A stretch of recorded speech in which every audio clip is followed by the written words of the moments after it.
Good evening, and welcome to The Caring View, the online health and social care platform free to access to absolutely everybody. Before we get started, don't forget to hit that like button, hit that subscribe, give us a follow on whatever platform you are watching us on. We go live every single Tuesday across YouTube, across Facebook, across LinkedIn, across X, across Insta, something called Threads. I don't know what that is. But we're on there. If it's a social media platform, we're probably on that right now. So give us a like, give us a follow. Go to www.thecaringview.co.uk for all of our free resources, for all of our previous podcast episodes, our chat show videos, all about our sponsors, our suppliers. So go and check those out. Everything we do is completely free. It doesn't cost you anything at all. And the only reason we can do that is through the generous donations and support from our sponsors. So without further ado, roll call. We have Prosperwell, the UK's leading digital marketing agency. If you know Smooth Toby, Tea with Toby, then you will know Prosperwell. Go and check them out. We have CBAT, Care Business Associate Training. Good old Paul, he was on our show a couple of weeks ago. So for all of your health and social care training needs, do go check out CBAT. And I will say this every single week, and check out their CHAPS training because it's brilliant. And I recently discovered they do train the trainer sessions as well. So go check out CBAT. We have Attis Care by Attis Insurance Brokers for all of your comprehensive care coverage and proactive risk management. Log My Care. I know after last week's episode, we had quite a bit of interest from people about Log My Care. So do go check out Log My Care. They do apparently still have a freemium version of their DSCR, but they are trusted by many care providers across the country. So do go check out Log My Care. And last but not least, go check out Florence, directly connecting healthcare professionals and organizations with shifts and training around the country. www.florence.co.uk. If you didn't catch all of those, don't worry, because they are running across the screen right now for you. I am one of your hosts, and I am joined by the ever fabulous, ever ageless, always said he looks younger than me and he's older than me, Mark Tarps. Good evening, Mark. How are you? I'm good, thank you very much. How are you? I'm so good, Mark. I am so good. I don't know whether I told you, but Stephen let me put a Christmas tree up. I know. It's dead exciting. But I'm not allowed to call it a Christmas tree. It's a Halloween tree. And it's even got a witch cat topper instead of an angel on it. So I am like all salimed out right now. I am like double toil and trouble. Something wicked this way comes. My house is amazing. So yeah, I'm fabulous. How are you? Yes, not too bad. Busy, but good. Are you getting Halloween? No Christmas trees, no Halloween trees up in this household yet. Boo. Boo. So tonight we're sticking on the CQC theme. We weren't live last week, but we did put out a pre-record, which actually had quite a lot of traction on it. So CQC is still obviously in everyone's forefront of their minds. And tonight we're looking at reflections from inspections. So have you gone through a CQC inspection recently under the newest Single Assessment Framework? If you have, don't forget to give those comments to us tonight. We will try and answer any questions that you've got as we go along. Or even if you just got some feedback that you want to share with us, please do let us know. I myself recently have gone through a CQC inspection, but I'm going to be on my best behavior because we've not received our feedback yet. And we're also joined by two other social care professionals tonight. So I want to introduce Jack Cook from Thirst Thought Care Services. Good evening, Jack. How are you? I'm very, very well, thank you. Good to be here. Yeah. Tell us a little bit about yourself, Jack. Where are you from? What you do?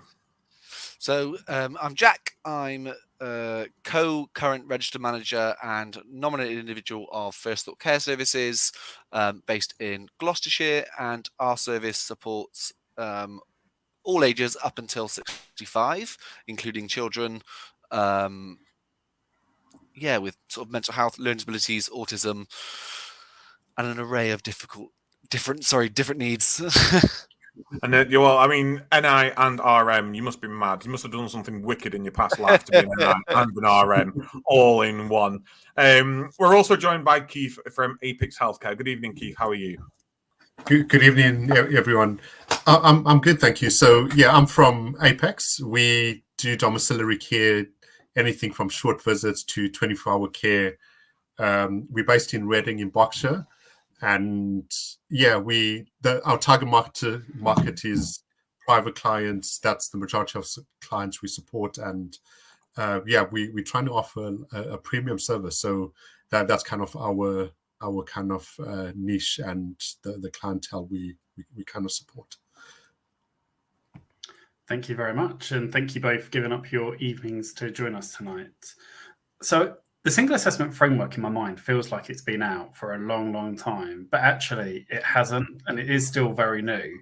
What were your initial thoughts, both of you? I'll come to you, Jack, when you first learned about the new framework, because obviously both of you haven't had that long between it rolling out and then having that inspection under it. What were your initial thoughts? For me, it was really, really scary as to, okay, what do I need to change? It felt like everything needed to change that we was doing already. I don't think that there was enough at the time. Now CQC are saying much more around nothing to change. Carry on doing as you're doing. It's how we're inspecting. But I think at the time there wasn't enough of that. So initially, absolutely, I was crapping myself. It was scary, but I think through learning over time, it came to light much more around. It's just carrying on doing what we're doing. It's just about how we evidence. Yeah. No, absolutely. And I think you're completely right. There was that lack of information. And I think anybody that doesn't know, we've got a whole CQC resource section on our website. So do go check that out. But we never planned to have a CQC section on the website. It was only because we had so many people contact asking for information and knowledge gaps in what the CQC had put out, maybe on a webinar or on a statement, and then people trying to fill those voids, which is where that came from. But Keith, what about yourself? What were your initial thoughts? So our initial thoughts is we still had time. So I think it was one of those situations where, yeah, similar to the portal, you know the portal's out, and then you hear a lot of people struggling to get on, and we're like, okay, we don't quite need it now, so we'll wait till all the hype is over, and then hopefully there's a smooth kind of transition for us. So that was our initial kind of feeling of it, like, yeah, I don't think we need to rush and look into stuff. We'll just kind of start adapting the service straight away. But then with our experience, I think we are probably one of the first providers to be inspected under the new framework. So there was some urgency to try and get a kind of a grip on it. And for example, like the first email we got advising us that we're going to have an inspection, they called it an assessment. So that word assessment was pretty strange. So we even had to go back to the inspector at the time and say, can you just clarify what an assessment is? So I think that the whole wording and concept that they were using just kind of just made it a bit of a gray area for us in terms of, yeah, what is happening next. So, yeah, I guess it was just that unknown aspect of, yeah, what to expect. That's how we felt like, yeah, are we ready? Do we feel we know enough on what they're going to be looking for? That's how we're kind of feeling in the beginning. Sorry, Mark. No, go on. No, I was going to say it was one of those where I always likened it to the LPS because, I mean, I always said the LPS would come in sooner than the new single assessment framework would. I mean, we've still not got liberty protection safeguard yet, but when they first announced the reform of the inspection process, I thought it was going to be a lot more drastic. I thought it was going to be like completely different to what it was. And you're right. I thought when it was put out to providers, there was this sense that actually everything's changing and you need to change the way you do everything yourselves. It wasn't just that this is an inspection framework change. I personally haven't seen much difference in the way we deliver what we do. I think what it has shown for me across the group and across the sector within social care is there's a huge lack of understanding around what regulations are. There's a huge lack of understanding around what quality statements are, and before then what the CLOEs were and how we evidence that. I mean, I still think there's a huge deficit when it comes to completing PIRs, you know, and the knowledge and the understanding of what it is that we put in a PIR. The CQC are regulators. They are here to make sure that we're meeting regulation, and that's the whole point of our inspections. And yet there are so many people out there supporting services as RMs, as NIs, as directors, who have no idea what regulations what. You know, they'll say, well, you breach regulation 17, and they're going, well, what the heck's that? Well, good governance. Something you should know as a provider, as a manager. So I think it's done a lot to highlight deficits within social care that we need to work on. And I think it's highlighted a lot within services across the country that they need to work on. But it's here, and the Penny Dash report has been postponed again. We're expecting it now in October. Whether we get that in October or not, we don't know. The interim report itself was pretty damning. CQC aren't fit for purpose. There's a lot that needs to be done. The grading of assessments is not transparent enough, and more support needs to be given to them. The way that they assess needs to be sorted out. We need to have our relationships officers back. So there's a lot that's to come out from the fallout of the Penny Dash report. So whether the single assessment framework stays in its current iteration or whether it's changed yet again moving forwards is to be seen. But I want to ask you both about your direct experience now with the single assessment framework. Go into as much detail or as little detail as you want. I understand, and it shouldn't be this way, and I'm not saying that you two feel this way, but I think it needs to be said that, for example, we have freedom to speak up. It's a huge part of our organizations. People need to be confident that they can bring up concerns. They can be confident that they can give feedback without repercussions. However, I feel a lot of people in social care are wary to speak so vocally and publicly around the CQC for fear of repercussions against their services. And I'm not saying that's how you both feel, but I will fully understand if you don't want to go into too much detail tonight. But just briefly around your experience with the single assessment framework, I'm going to come back to you, Keith, to start. What's been your direct experience with it and your initial thoughts? Yeah, so my initial thoughts, if I had to compare the old framework and the single assessment, I would probably choose the single assessment framework. So just to put it from that perspective, because I feel it's more straightforward. There's less to kind of evidence. So though the regulations are all still the same, if I had a comparison between the two, my choice would be the single assessment framework.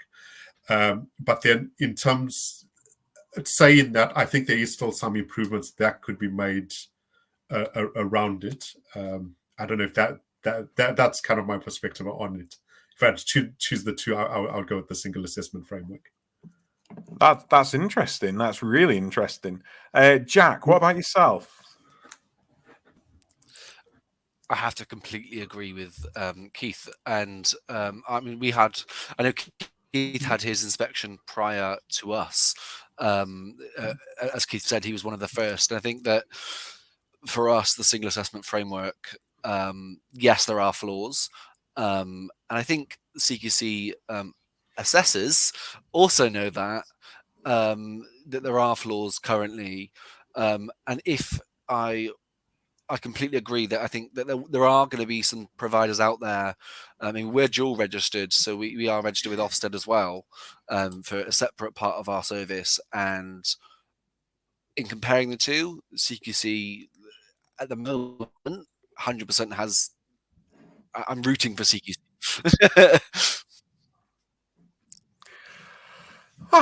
I think I'm going to have to go on the opposite side now just to add a bit of meat to this conversation. No, I'm joking. I'm teasing.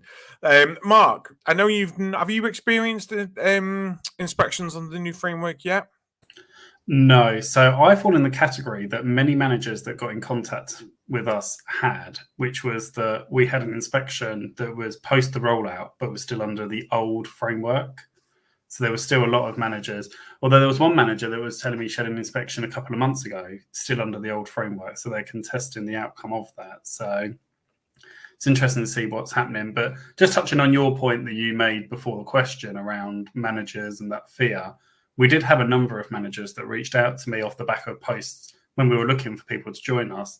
They said they would love to. They're still awaiting inspection outcomes, and they just didn't want to risk anything and rock the boat. But which absolutely shouldn't, like you said, should not be the case. There shouldn't be that kind of worry that you would speak and your rating would change, because actually what you do separately from the care you provide, they're two completely different things. But completely understand where managers are coming from. I mean, for myself, I wanted to love the single assessment framework. I wanted it to be brilliant and I wanted it to work. I can say from my direct experience, it doesn't, in my opinion. I feel like the single assessment framework would work if all of the system processes were in place and also worked. So we had a functioning portal. We could go onto the portal and we could submit our evidence. We could send information remotely. They would come and do their 6-hour inspection, which was promised to us when the single assessment framework was rolled out. Then yes, I'd love it.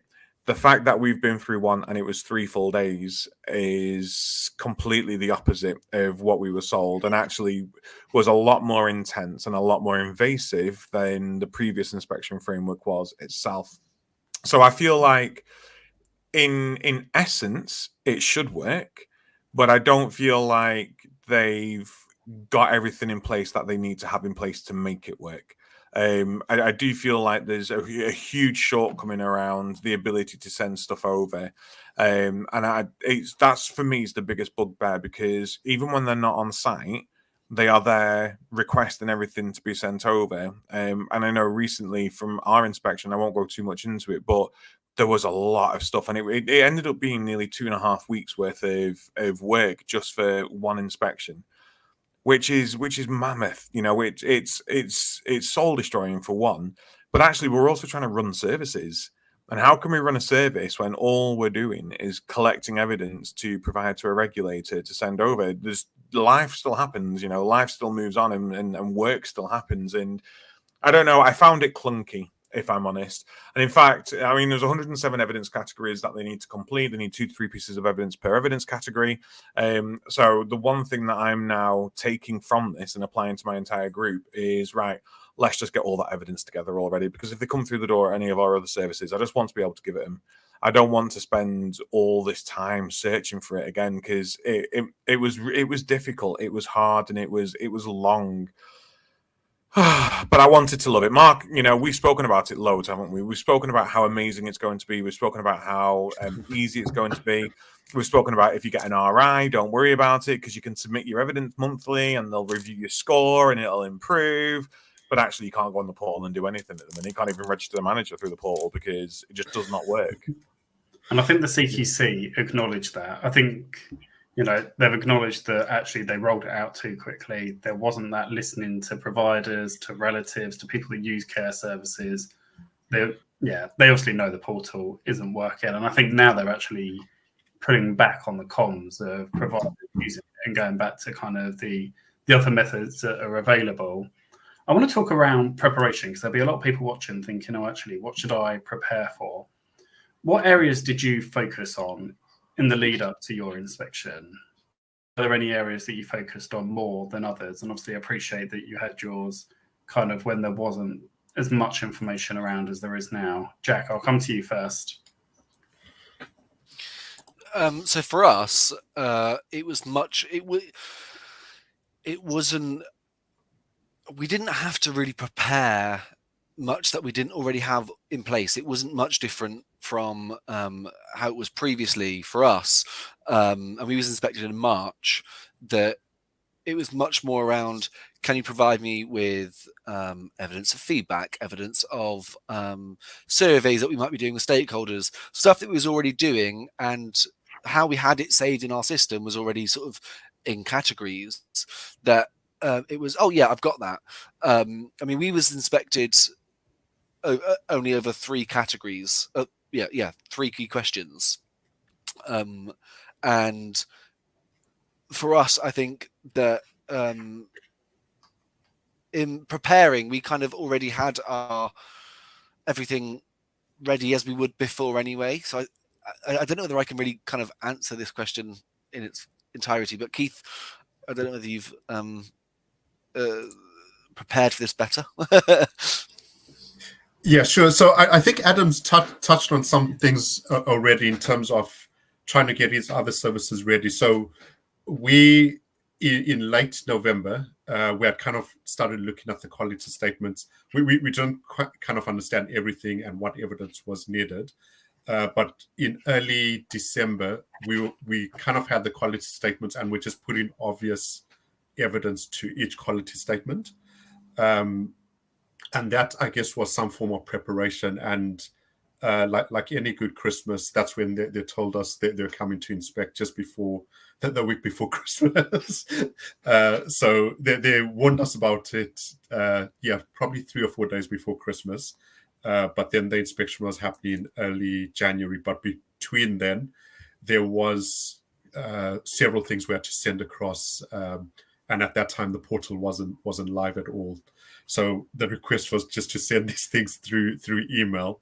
And I remember on our registered manager had some personal issues. Her mom wasn't well, so she wasn't around. But the way the service runs is there's several things in place. So we are easy to just go and pull certain things up and send them across. But I remember on the day, I got so frustrated trying to send all the emails across. And I just said, okay, here's all the files on a Dropbox link. And then I spoke to her on Monday. And she said, yeah, that's fine. I managed to access the Dropbox links, though. That definitely made a difference. So anything we needed to send across, we would just drop it into the Dropbox link. But practically to send them by email at the time was just, frustrating. but opposite to Adam, though, we actually enjoyed having that contact over the 2-week period because it allowed us to actually show how our service was running. Because on previous inspections they were just there for the day, and we didn't feel it actually reflected the true service we are offering, because it was just a shorter period that we are there with them. But with this particular scenario, there was a lot of a lot more interaction, which we felt gave a better reflection of the service, which we felt was a nice thing. Thank you very much, both of you. And listening to you both talk, I mean, Jack, you spoke there around feedback, and absolutely, we know that is critical. So anybody watching thinking, how do I prepare? You need to look at the touch points you've got with your operational frontline staff. So Jack obviously spoke about surveys, could hold drop-in sessions. Adam, I think you've definitely spoken about in the past around QR codes for staff to be able to leave feedback either anonymously or with their name.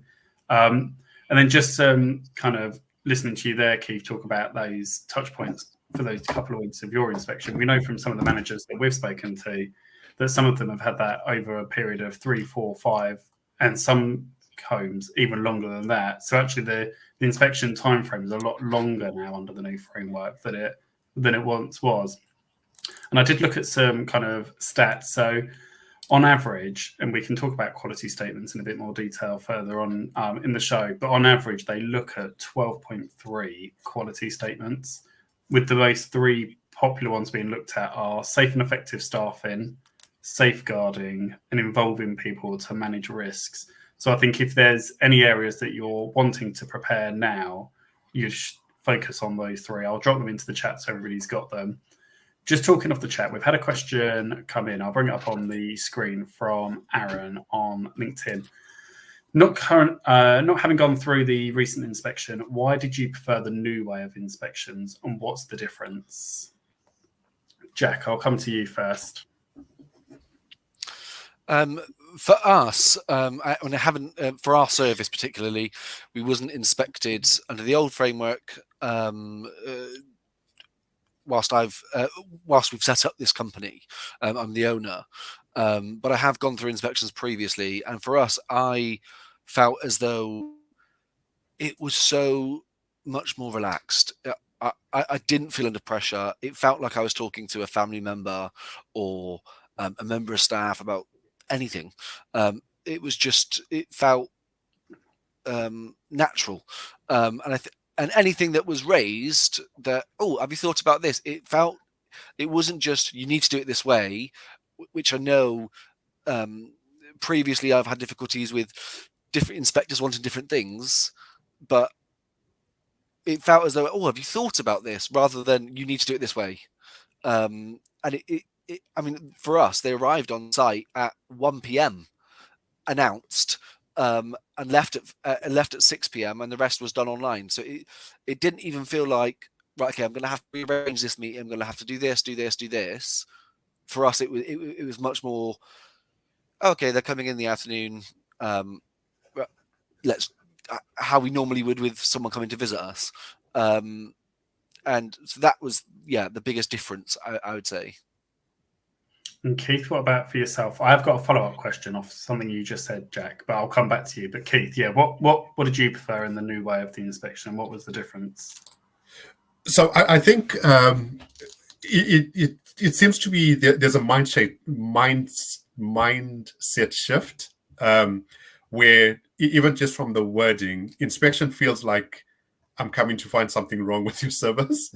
And then the term assessment's more just like, okay, let's just see where you guys are at, and we'll kind of give a result on that. So I think not only in terms of evidence, that's what it felt like, where it's more an assessment. Okay, we're just going to assess and see where you guys are at. But the inspections previously just felt like, we're coming in as an authoritative figure just to see where we can catch you guys out. So I think that's probably one of the major changes we felt. And then in terms of evidencing, previously with the Chloe's, we had folders that we had just put in evidence together. And now that everything's kind of moved online, with our evidence, all we did was just have everything on Excel sheets. And that whole process just made it feel a lot easier, but also their terminology, the way they were kind of having the interactions, felt a lot more relaxed, and it didn't feel like they're just particularly coming to find something wrong. So those are probably some of the main things that stand out for me in terms of, the different feeling from the old inspection to the current one. Thank you very much. And before I come to the question I had, Adam, what was your experience like? Because obviously I know that you've been inspected under the old process and obviously the new. Oh, you're on mute. Unfortunately for us, they came and did all 34 quality statements. All 34. It was epic. Absolutely epic. Unannounced second day. I had to ask for the third day to be not unannounced. We needed to plan what we were doing. But it was everything. Absolutely everything. And even though we'd prepared, it was just, like I say, no stone left unturned. So it's given me a lot of work moving forwards, because obviously I want to be prepared, and I want to have our systems ready so that it's easy to identify where everything needs to be. Changing the way I internally quality assess our services, but also trying to provide the managers with enough sort of information now as to why this evidence is required and what it relates to. But it was just, I don't know. We were just, I think, unfortunate. I'm not saying that it shouldn't have happened. We do need inspecting. We need regulation. I'm all for the CQC. I just want it to be easy. It should feel easy. It should feel fluid. It should feel symbiotic. And it just didn't for us. It just didn't. And in terms of that collaboration that Jack and Keith have spoken about, did you find that the inspector was more collaborative with you than under previous models? Because you probably would have had a named inspector, did you, previously? I didn't see a difference. It just felt like the same, but more, in my opinion. And I think that is something the CQC have said, is that they need to address the average amount of quality statements that they are inspecting. The question that popped into my head, Jack, when you were talking, was around the recommendations from inspectors. Now, I see this quite often in manager groups, and I'm in a couple of WhatsApp manager groups, and it comes up every now and again, is around inspectors that haven't necessarily got experience of being a registered manager or a nominated individual. They're making recommendations to the registered manager about what they should be doing. And I just kind of wanted to gauge kind of your thought process on that. And I guess I've had it a lot from when I used to manage learning disability services, because quite often or not, the inspector had no experience of learning disability services or supporting people with learning disabilities. And I used to struggle because they would say that we should be doing something, even though it would go completely against what maybe human rights would say, or the Mental Capacity Act would say. And I just wondered kind of what your thoughts are on that. I'll come to you first, Jack, then I'll come to all three of you, but Jack, I'll come to you first. Yeah, and then I had another question on back, but I'll ask that a little bit later. But for us, it felt like it wasn't a formal recommendation. It was sort of planting the seed. Oh, have you thought about doing this? Oh, I like that idea. Have you thought about doing it this way? It didn't feel during the time that they were on site. It didn't feel as though they were saying, okay, because of this, you've got to do this. I will say, though, absolutely, we had shared your experience that I used the term LD, and they said, sorry, one of the inspectors said, sorry, what does that mean?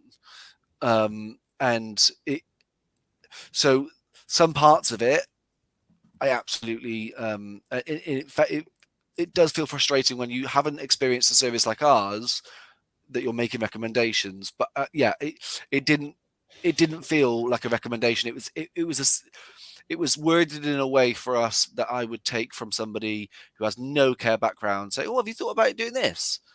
And I've gone, oh yeah, do you know what, great idea. It felt very fluid, and not do it this way, otherwise next time it will be this, because I've told you this now. It didn't feel like that, if that makes sense. Yeah, no, that's good feedback. Keith, what about yourself? Yeah, so with our current inspector, I think we have a fairly good understanding in terms of the relationship. So the relationship we had built with her is if we had any concerns, we'd speak to her like before or just discuss things. So I think there are certain things, our service improvement plan, we would just proactively send it to her, things like that when she, I guess our previous inspector left. So we had when she joined, we had kind of built a really good relationship, and we never felt any kind of lack of understanding or I guess belittling or anything like that. So and she was the same inspector that did our initial inspection. Mm-hmm. So yeah, from our perspective, I don't think we were. I think we would have different comments from the previous inspector, but the more recent one, I think things were. We didn't feel like there was any advice that she didn't understand the service, so we felt it worked for us. No, that's good news. More recently, yeah. Adam, what about yourself? No comment. No. I think for me, I'm going to go on a curveball here, and I'm going to address this generally to anyone that isn't a registered manager or running a care service or a home care service. And what I see across the board now is you have your fire risk assessors come in, you have your IPC inspectors come in, you have your ICB come in, you have your contracts come in. You have all these people come in and start saying how we should do things in a home, how we should do this, how you should do that, how you should do this. And actually, they've never been there and they've never done that, and it's just not feasible. And I find that a lot, and I'm finding that more and more. And I am having to push back more and more to some services, because it's like, look, that's fine that you're telling me that that's the best way that we do that. I'm going to tell you how that's going to work in practice, and you tell me whether that's feasible. And 9 times out of 10, they go, well, actually, yeah, it's a bit difficult, that, isn't it? But you need to make sure it's done. And I just feel like there's this unfair, disproportionate expectation now of care services and care providers to give 100% to absolutely everything, which we need to be the best we can be. We need to do the best we can do. The primary focus is providing the best life outcomes for the people we support. That's number one, is the people at the center of our service, the people who we're supporting. But I feel like there's a lot of recommendations that come in from all angles, not just the regulator, from all angles, which just really aren't feasible and have no basis in experienced care. It really does drive me mad. Like absolutely crazy, where it's like, you say this to managers, like, well, this is what they're telling us to do. I'll give you one example. The audit in infectionpreventioncontrol.co.uk, safe management of the care environment. It's an audit to manage the care environment, make sure everything's okay. It's about 180 questions. Like, it's absolutely massive. It's a huge audit, absolutely huge audit, expected of any care home and any nursing home, no matter your size. Now, that sounds doable if you're a huge home, but if you're a huge home, there's more to check. If you're thinking 10% of 100 rooms, that's 10 rooms. If you're thinking 10% of a 20-bed home, that's only 2 rooms. So you'd think, well, it's easier in a 20-bed home. But in a 20-bed home, you probably don't have head of IPC, you probably don't have head of this, you probably don't have department needs. And there's all this amazing stuff that we need to be doing, but actually, it's taken us away from doing what we need to do. And me as a quality person, I'm saying, but we have to do this. And I can hear my managers and they're saying, but it's too much. And I get that. And I kind of want to be able to go back to the councils and to go back to these people who aren't working in care and going, look, we know we need to do this. Is there a simpler, quicker way? Is there a shorter way that we can get the same result? Because it's just not doable. So it's not just the regulator in my mind, Mark. It's everyone giving us recommendations that that just aren't suitable, that just don't enable us to provide great care. I don't even know if that was your question, but I went on one anyway. No, I Yeah, don't. sorry. Go on, Keith. Yeah, sorry. Can I just add on to that? So what I found, so we had a previous inspection probably like four years ago, and on that inspection they had picked up that we weren't doing employment history checks. That's what they had highlighted, and I think they had about 7 folders. So the inspector kind of kept on referring to one particular file, and then at the time it was kind of overwhelming. You kind of been cross-questioned and things like that. And then as soon as the inspector left, we double-checked, and there was employment history. There's just an overlap in terms of work history, but there was, when we had gone back and checked it properly. And then from that experience, one of the lessons we learned was to just work on our evidence. So if something's pulled up in a particular regulation, we're going to say, okay, maybe some improvements could be made in this particular area. But then if we are going to do a fair inspection, look at all this other evidence we have gathered for this particular regulation. And I think that's a fair way to look at it, where I think in any organization, any business, there is going to be faults in any service. And I think if those faults are found, us as providers can evidence to say, actually, this has been picked up, but if we are going to do a fair inspection, include all this other evidence. And I think if the inspectors are suggesting recommendations, I'll just as good practice, I think that's welcome as providers, because it's about continually improving and growing. But where it's done in a belittling way, or it's going to paint a negative image of the whole service, then I think that's where there's some uncomfortableness of it. But I think there's some onus on us as providers to say, actually, there's this one bad thing, but then include these other good things we've shown you as well. So I think as providers, there is that responsibility on ourselves to try and, just gather as much to outweigh some of the stuff maybe that does need improvement or that will be picked up. No, absolutely. Thank you very much, Joel. Just a few questions that have come in, and then Adam, I'll hand back over to you. Jamie has just put great insight so far. Will a recording be made available? There will be the opportunity to watch back. I have shared the link in the comments, so you should have that. It should be available both on LinkedIn, but also on the YouTube channel.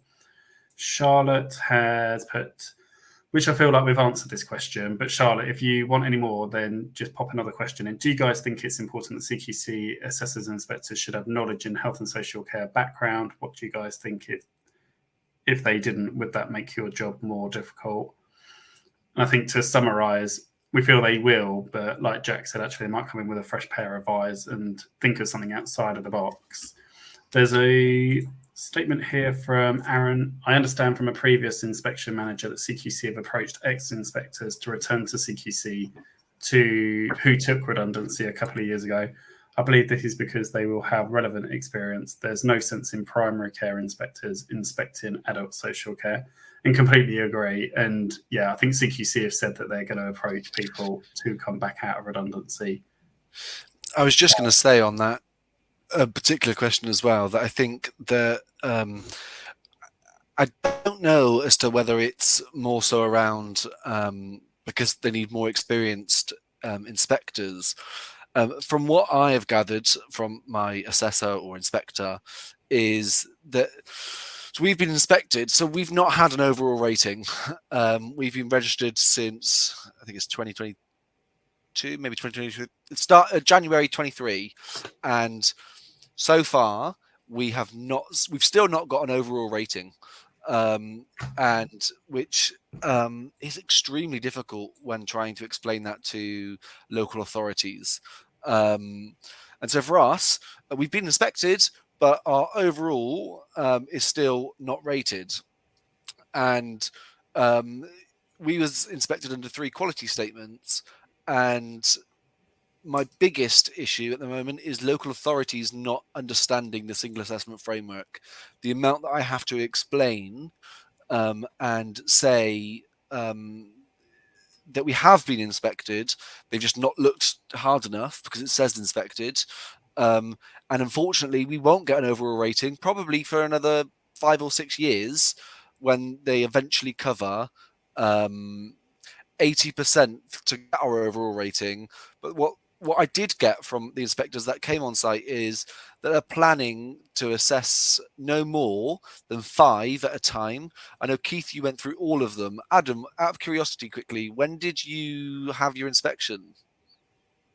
2 weeks ago. 2 weeks ago, and they did all of it. Oh, crikey. I mean, when they inspected me in March, they said, through learning, we're not going to do any more than, say, 5 because we know it's too in depth.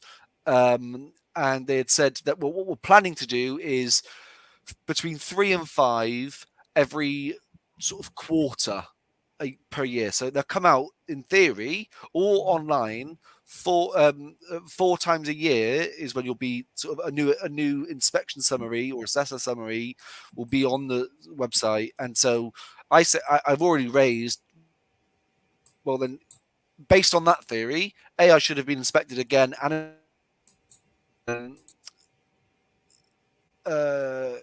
I'm not going to get my overall rating for another 3 years. And luckily, we're on our local tender, but I know a lot of tenders don't allow you to go on until you've got a rating, and there are some massive clunks based on that. And it's not even just tenders. You know, think of private people who want to pay from their own care. And are they going to go to a service that doesn't have a rating?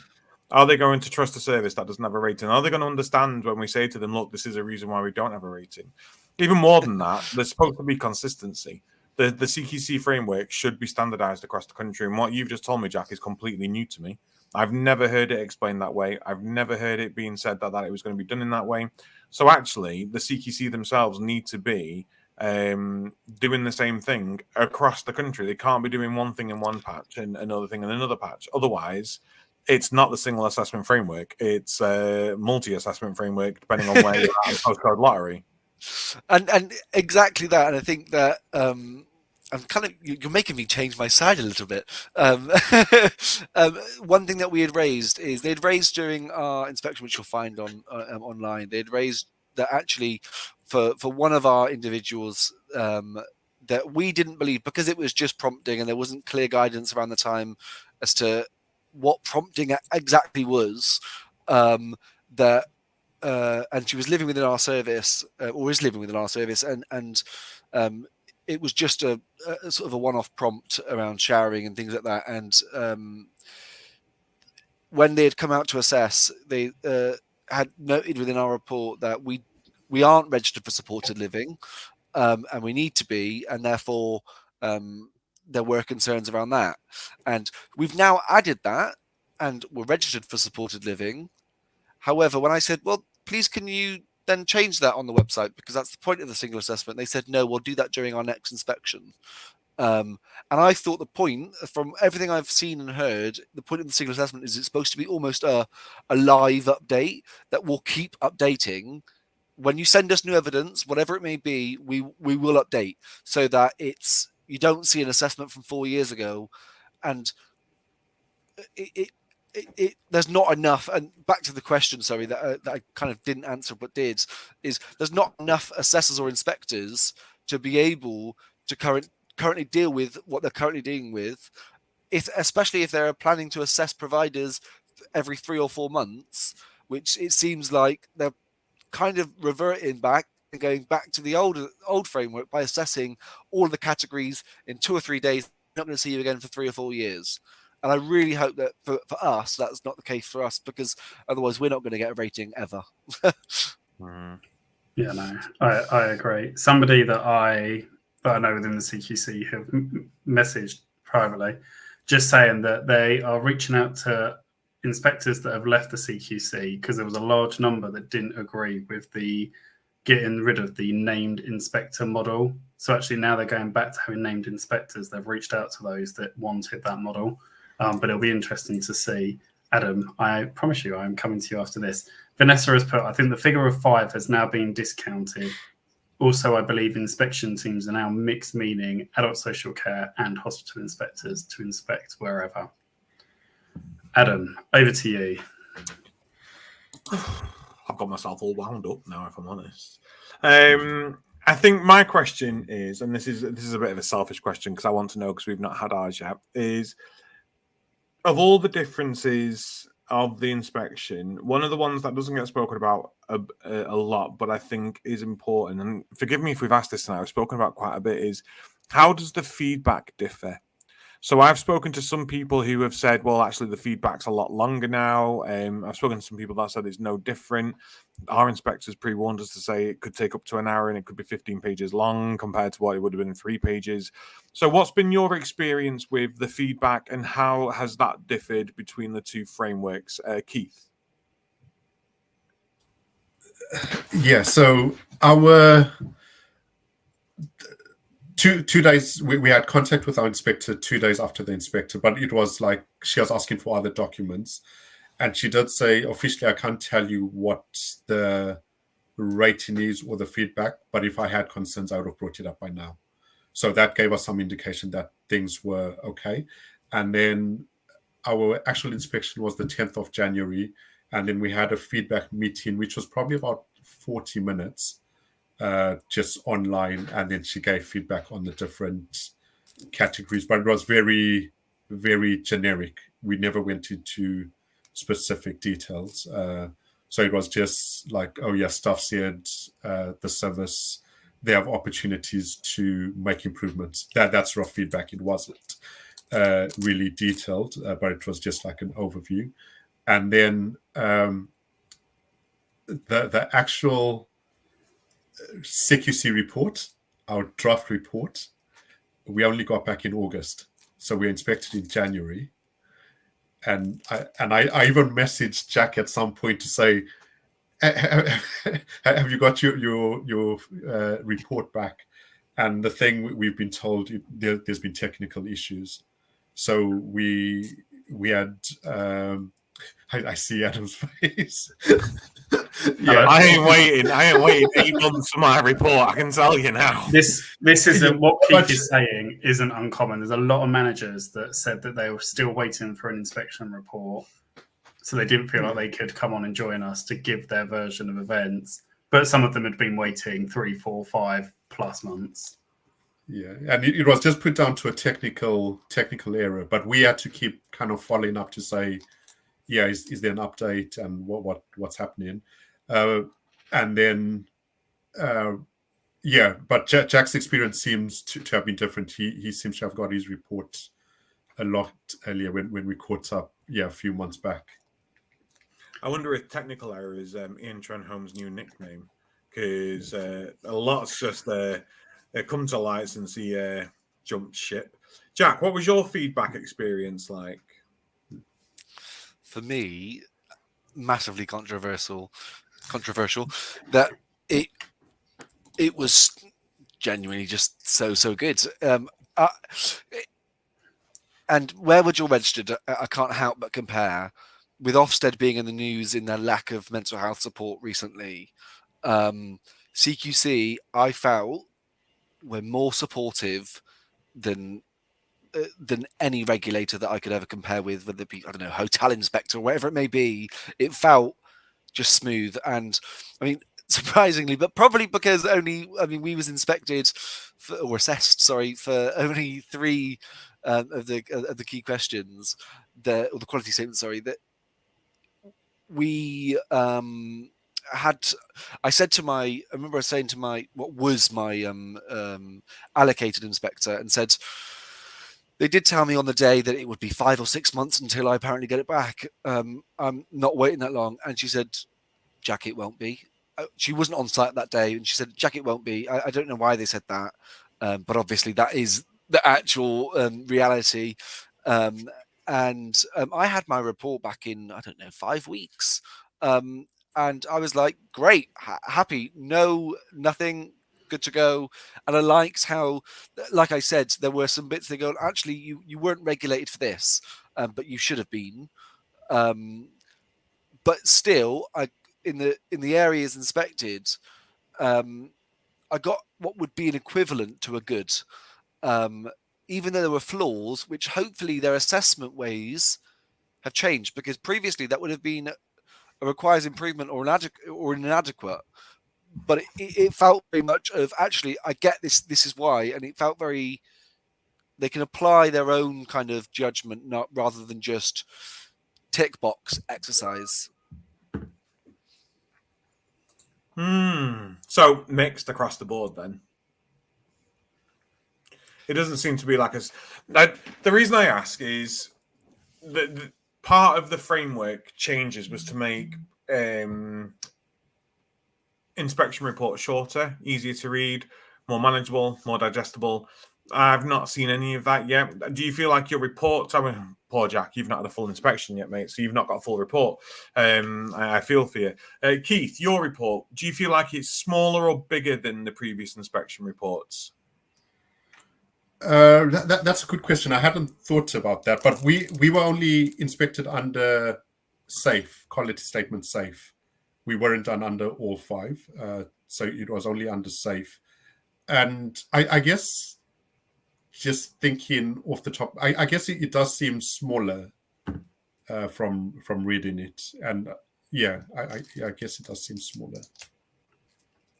The only thing, sorry, Adam, just to come in on delays with inspection reports, and I'll give a shout out to HCR Law, because I'm pretty sure they did an article or a webinar around this, was that there's a number of providers that are waiting for a report. So the inspector's given verbal feedback on the day. There might be actions, recommendations. The report comes out. Months later, the provider's done those actions, or they've implemented that recommendation, or there's feedback in the report that's very damning, but it should have been in the public interest that it should have been released a lot sooner. So actually, HCR Law are supporting providers that need to contest outcomes. And I spoke to a registered manager the other day that was utilising their services because actually a press release was going out, but the inspection report was about 5 months out of date. And actually everything that was in the report, they'd already actioned and identified and resolved. So actually it was going to have a negative impact on their service. And like we've already said, on their local authority contracts that they have. But I'll drop a link to HCR Law in the chat, just in case there is anybody awaiting that knows that there might be something on the inspection report. Adam, back to you, sorry. So, sorry, just to add on to that. So, yeah, I just don't like surprises. So that wait was very, it was torture, just waiting. But truthfully speaking, one of the things that was like a bad experience with that wait is obviously team members, clients know you've had the inspection, and then like 3-4 months later, they're still asking like, what's the outcome? It kind of feels like us as leaders are hiding something. Where it's like, yeah, we're just waiting. There's a technical error. So I guess that wasn't a pleasant experience to kind of keep explaining to clients and team members. Yeah, we've gone through the process, but we just waiting. So that wasn't a pleasant thing to just be waiting, and you're trying to update people, but you have no information to update people on. Oh no, yes, exactly. And there's only so much you can try and spin the same tale without being made to feel like you're fibbing. I mean, I will say, and I will be clear. I love a CQC inspection. I love being inspected. I love learning. I love growing. I love knowing what we need to do better. I love knowing what we do great. I love knowing what we do okay. I love knowing what we do amazingly. I was just really hopeful that the new inspection framework would have been a lot more fluid and a lot more prepared, shall we say, and just a lot more ready. It just felt very rushed and. Yeah, it's. I think it's just been disappointing, but well received in areas, and I think that's really what we need to take from this. Mark, I'm just looking at the time, and I don't want to go delving into another area too much.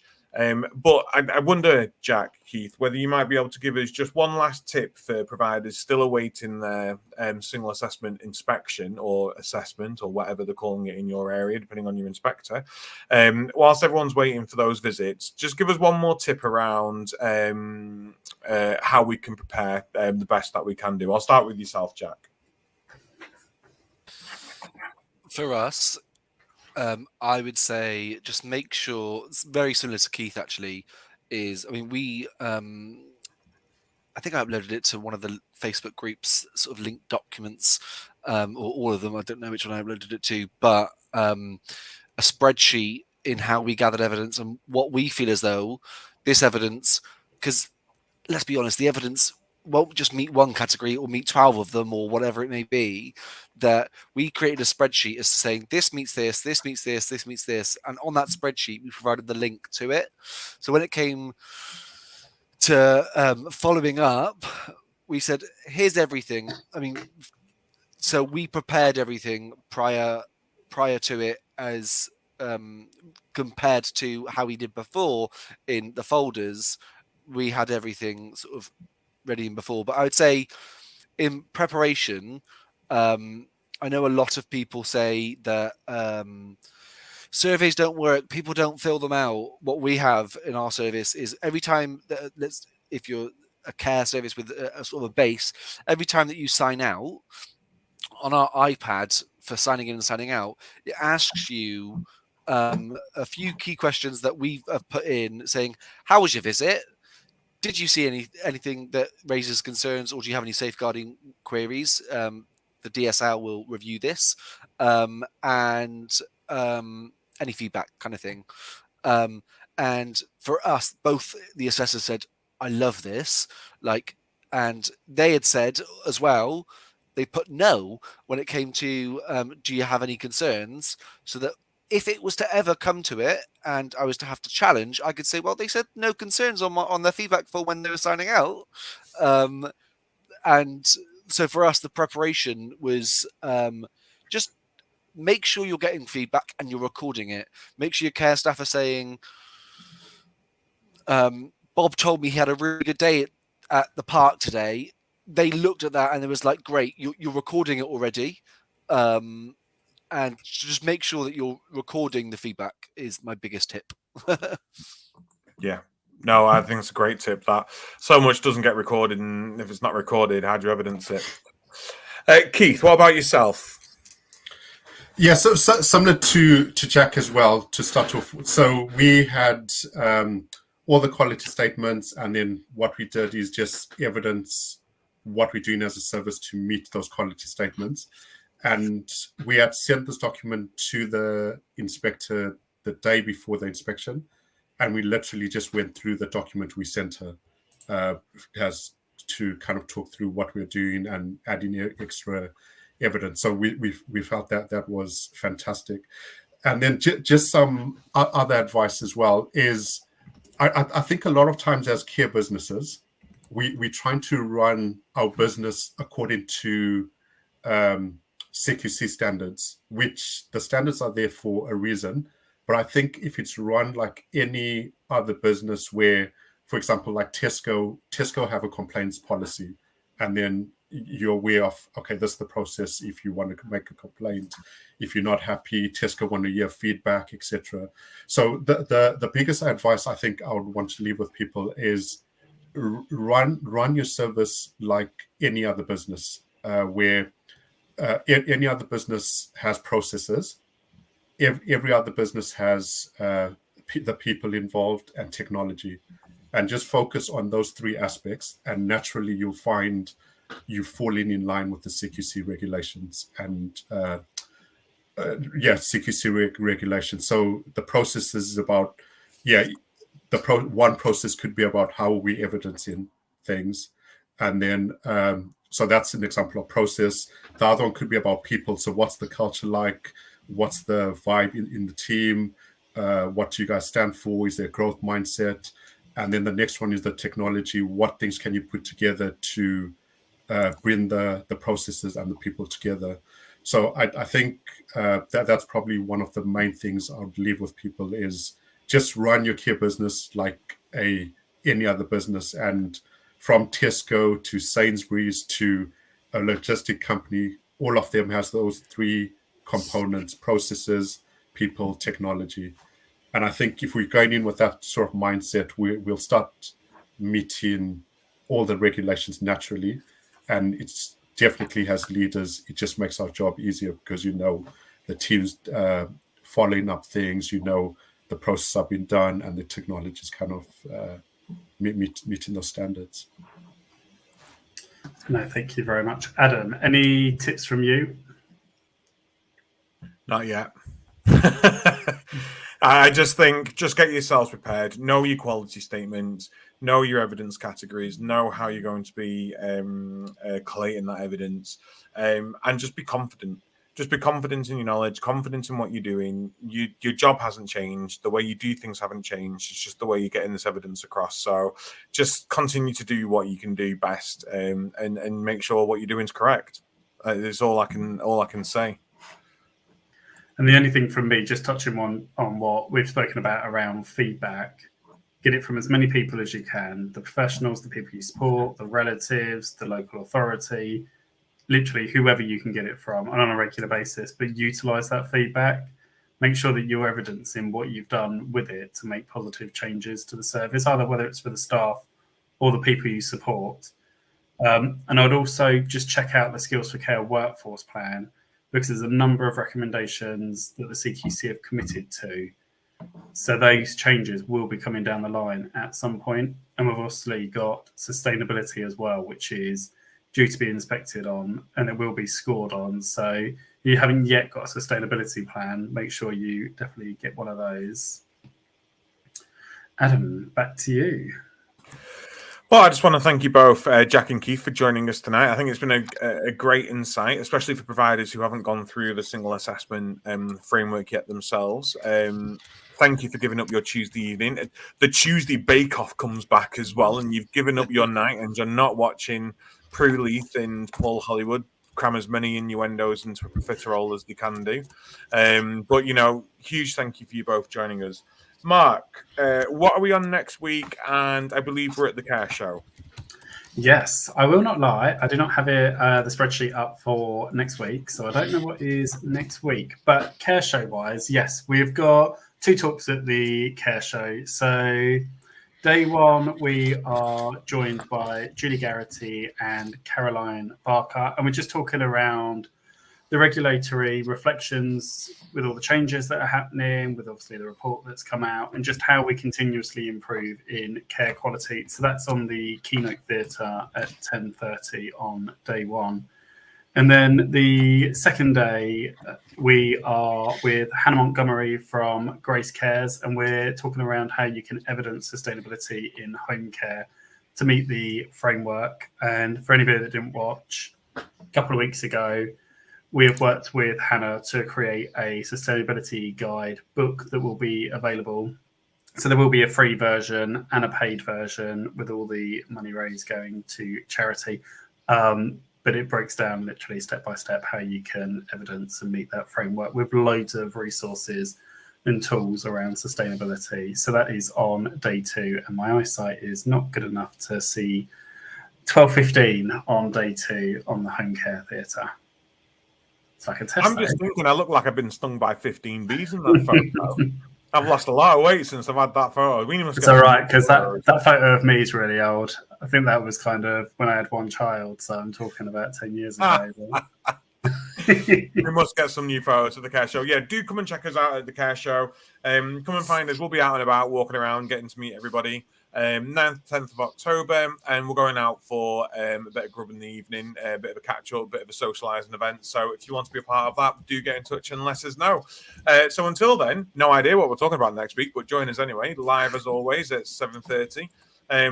All of our sponsors are running across the bottom of the screen right now, but a last-minute shout-out to everyone. So we have Prosperwell, the UK's leading digital marketing agency, CBAT, the Care Business Associate Training for all your training needs, Attis Care by Attis Insurance Brokers.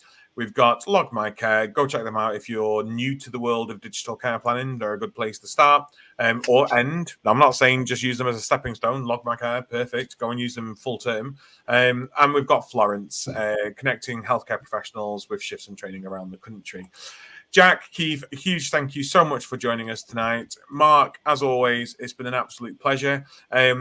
Don't forget to subscribe, hit that like button, and we will be back next Tuesday at 7:30. We're better than Bake Off. Bake Off's on catch up, so go and watch it on catch up. I know we're on catch up, but we're better live. So watch us and leave Bake Off for catch up afterwards. Take care. Good night. Thank you both. Good night.